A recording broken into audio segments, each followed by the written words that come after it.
I want to raise today critical issues that this story raises. Issues of policing in this country, indeed in the national capital, safety for women at night, the nature of hit and run accidents that seem to take place on a regular basis in this country, civic apathy, where citizens don't stand up to help someone who is in distress.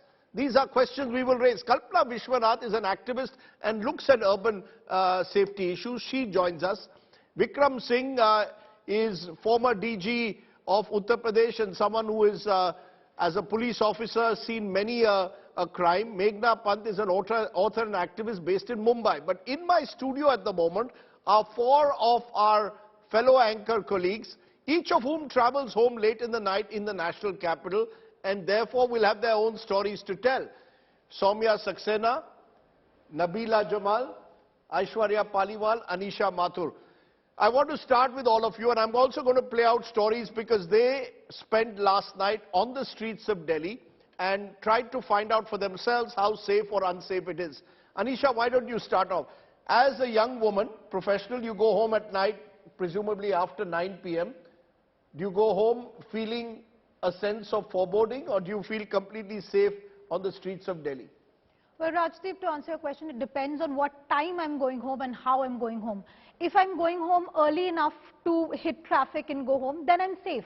If it's post 10 p.m., as a Delhiite, as someone who's grown up in the city, who's grown up for the last 10 years covering the city, I know which are the areas I shouldn't be going to alone, what are the kind of precautions I need to take. And more importantly, I also have a sense of which are the safe zones, which are the places where I might presumably get help if I really needed to. But then we as journalists live a very different life from a different person who's out on the road late at night in Delhi. Okay, Soumya Saxena, you were very angrily telling me before the show about how you felt unsafe every time you go home.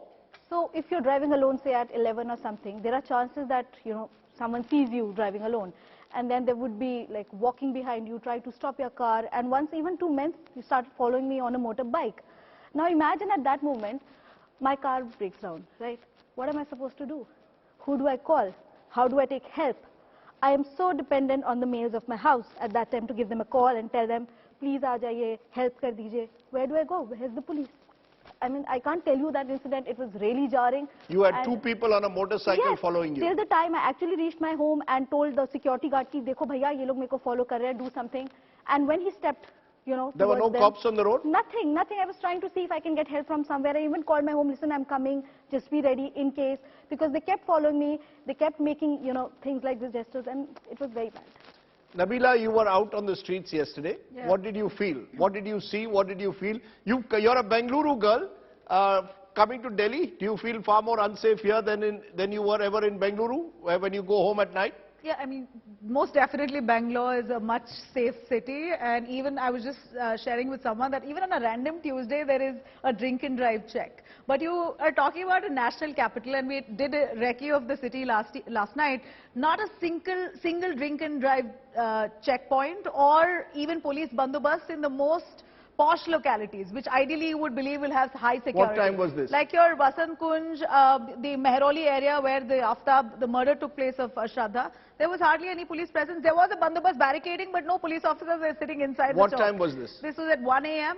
1 a.m. Yeah, so God forbid any incident happened, there's really nobody to go to help. And there's no female officer, women officers, police officers are not deployed anywhere. So we are talking about a city double the size of Bangalore, but police presence smaller than Bangalore. Aishwarya, you were also on the road. What did you see? You will not believe it, Rajdeep.